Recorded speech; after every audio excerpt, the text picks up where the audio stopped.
What's up, guys? Welcome back to another video.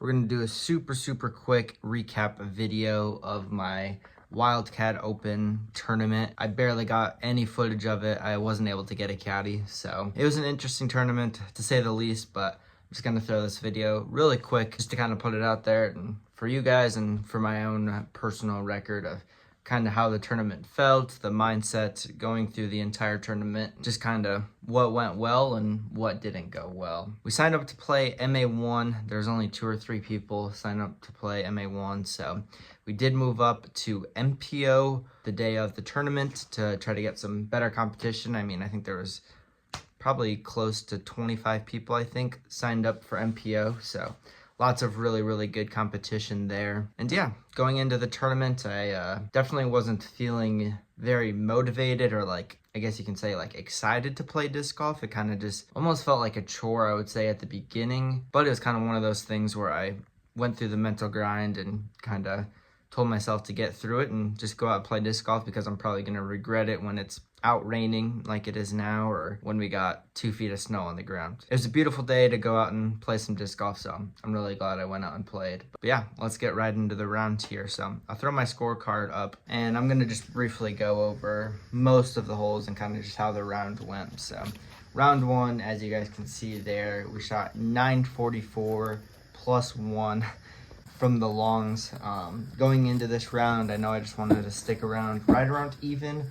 I haven't played from the longs a full round before. Most of the holes are kind of mix and match. They only have 1 tee pad, but lots of different and weird shots that you have to throw out there. And I just found myself off the fairway on literally every single hole, it felt like. So I was 11 for 23 on fairway hits. So I was struggling off the tee for sure. Backhand, I just was not confident in, and we had to throw a lot of forehand shots. I've been working a lot more on my backhand than I have my forehand, so it was just kind of a weird tournament to be a part of. But we started bogey, par bogey, had a par streak, got our first birdie on hole 10.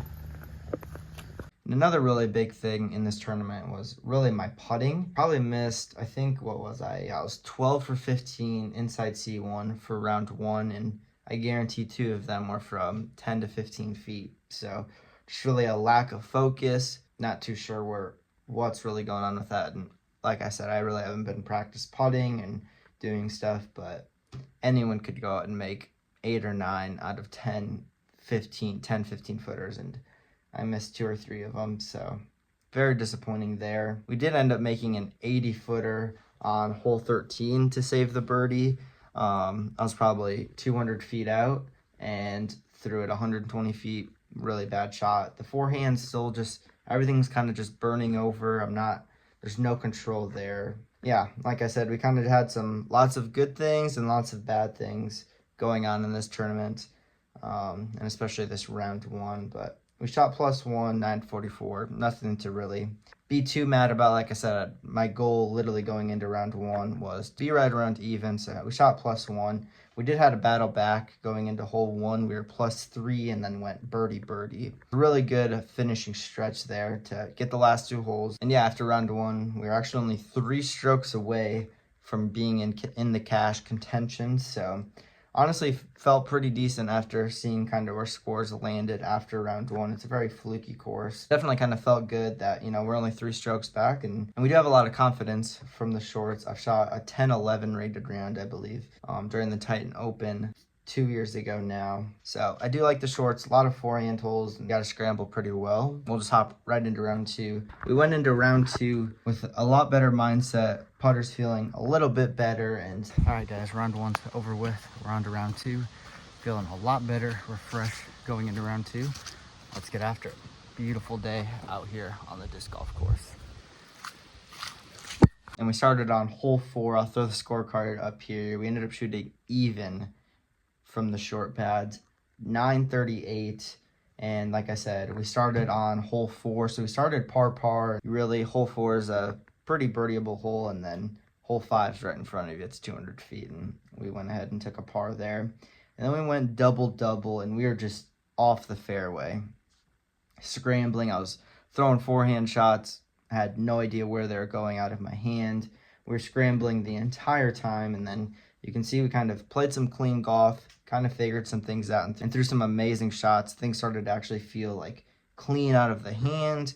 The backhand was feeling a lot better. We made some crazy putts. I think we made a 60-footer and a couple 50-footers. So that definitely helped. So the C2 putt's been feeling pretty good recently, but we also were 12 for 17 inside C1, and I know 2 or 3 of them were from 15 feet. We did go all straddle for round 2, so shout out Travis for that advice. So that was a little bit different, and I don't know if that's another reason why we were feeling a little bit different putting from inside C1 while I missed a couple extra. But we ended up playing some pretty clean golf, and then hole 2 happened. Honestly, it's just I was not caring. I wanted to get off the course at this point. I threw my shot up there, and I was probably 100 feet away. I had like a little flick forehand shot, hit first available, walked up, put my mini down, threw my shot again, put it to like 15 feet, walked up, putted it, and just missed it. Definitely kind of just showed where my mindset was, especially for round 2. And yeah, I don't know. We ended up finishing 18th out of 23 players. Not the greatest showing. We were kind of all over the place, and the game definitely showed that for sure, especially in a super tight wooded course. Yeah, it was still fun to play the #1 course in Iowa. You know, get out and play some disc golf in the fall, beautiful fall weather. That's gonna wrap it up for today's video, guys. Super quick video, like I said. Don't know how many more videos we're gonna be able to knock out throughout the rest of the year here. Like I said, I wouldn't say getting sick of disc golf, just kind of excited to play casual and not really have a focus on trying to be the best disc golf player in the world. I don't know if it's taken a toll on the mental side of the game or what, but I just kind of want to get out, enjoy the weather, and not really worry about where my shots are going, just getting out and throwing some plastic. And we'll have a video coming out more explaining that hopefully within the next couple of weeks here. But thank you guys so much. If you guys are still here, hit that subscribe button, like, I guess, if you want to. Yeah, you guys know the drill. Be nice to yourself.